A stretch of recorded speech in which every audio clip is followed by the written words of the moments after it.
So the basic idea is you have to open up the computer to get access to the battery. And a lot of times they'll say use a number 2 screwdriver. I find the number 1, which is a smaller screwdriver, is going to work. The number 2 is too large. So that's this one here, the smaller one, compared to the number 2. So I'm going to use a number 1 because these screws that are located in the back, all these screws here, the number 1 screwdriver will work. You can see the tiny little screw here. Actually, let's show it in here.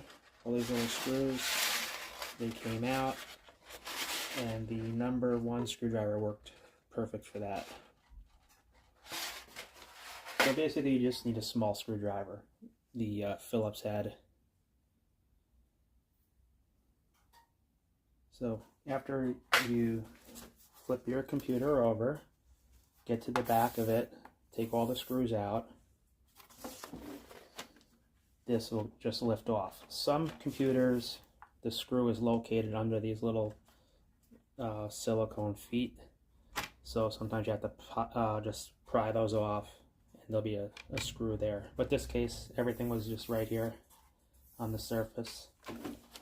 Basically I unscrewed that, gave me access to this here.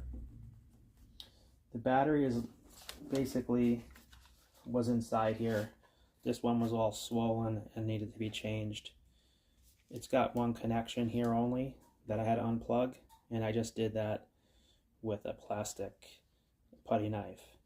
You can do it with your nail and just pry it out, but I recommend plastic because I don't want to touch any of the metal parts. You can see how this one's really bad, and I'll show at the end of the video, I'll have all the links on Amazon where you can get the battery. That's where I'm getting the one for this one here. So I'm getting a lithium ion battery. You can get a you can also get the lithium polymer battery, which is cheaper. I show the link for just the lithium ion battery because that's the one that I recommend, and that's the one that I'm purchasing. So basically this is trash. I'll recycle this. And then the only thing I had was where the battery was, this was glued, probably due to the heat, was actually stuck onto it. So this doesn't get removed. The battery just slides out this way here.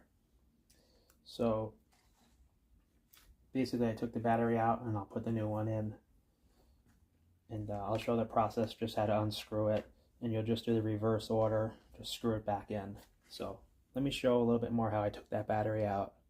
So basically I'll just, when the new one arrives, I'll pop it in here, put the little screws back in, close this up. Very simple. So I left the links in the end where to purchase the exact battery that fits for here.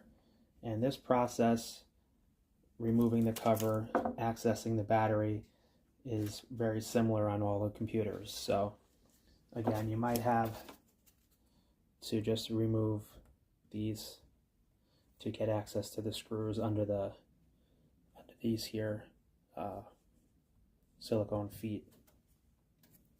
Put the battery back in and just close it up, and that's it.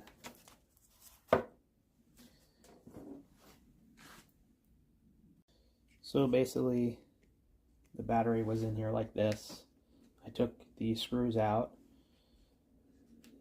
around the perimeter and I just loosened this connection here and I slid it out. And again, this was actually underneath like this, but I had to use a plastic putty knife just to get it to release from here.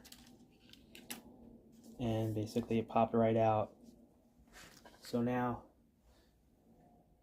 I do recommend one other thing, and that is a magnetic screwdriver, because a lot of times these little screws they do fall, and it's hard to get them out with the fingers. And if you don't have tweezers or something, when they fall on the inside the computer, so with a magnetic screwdriver, you can just catch them and pop them out.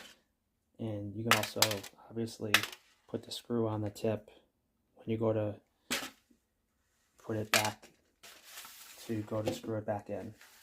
So recommend it, but you don't need it. Sometimes if they fall in, I just can flip the computer over and they'll fall right out. Just put down a piece of newspaper or something to catch everything. So that's it. I hope that helped. Thanks for watching.